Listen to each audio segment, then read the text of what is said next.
Magandang umaga! Kumusta po? Narito po ulit ang update natin para sa lagay ng ating panahon. Ngayong umaga po ng July 7, 2025.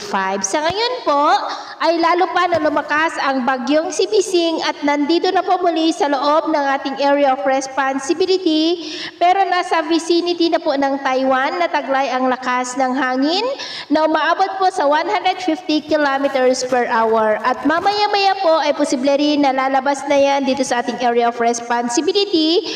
Pero patuloy pa rin po nitong nahahatak ang habagat na dahilan pa rin ng cloudy skies with isolated rains na nararanasan, lalo na po sa western section ng ating bansa. At next week, posibleng mas malakas pa ang bugso ng habagat na magdudulot pa rin ng mas maulan na panahon dito po sa atin at sa ating long range forecast.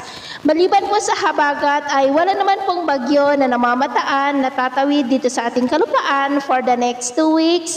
Pero hindi pa rin inaalis ang posibilidad na may mga sama ng panahon na mabubuo lalo na dyan sa northeast ng ating bansa na patuloy po na magpapalakas ng habagat. At sa lagay ng ating panahon, ngayong madaling araw ay maayos ang panahon sa malaking bahagi ng bansa pero may tsansa pa rin ng mga isolated rains sa coastal areas ng Ilocos Norte, western section ng Central Luzon, Catbalogan, Surigao del Sur at ilang bahagi ng Cagayan de Oro, Damulog, Tagurong at ilang bahagi ng Zamboanga. Mamaya po ay sisikat naman ang araw sa malaking bahagi ng bansa pero may tsansa pa rin ng cloudy skies with isolated rains dyan po sa may Batanes, coastal areas ng Ilocos Norte, Pangasinan, Zambales, Bataan, San Jose del Monte sa may Bulacan, Taytay sa may Palawan, Dumaran sa may Palawan, Cagayan de Oro, Holosulu at Tawi-Tawi.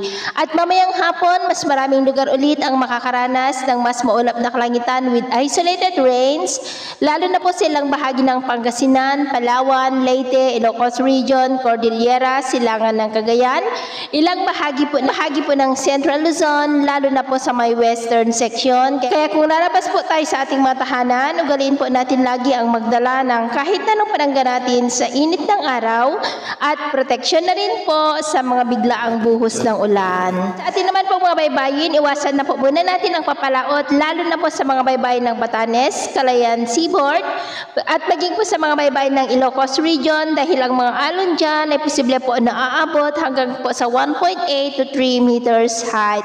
Kaya hanggat maaari po, ay iwasan na muna natin ang papalaot dyan sa mga may kulay pula para po mas makaiwas sa mga sakunang pangkaragatan. So ito ang latest update natin sa araw na ito.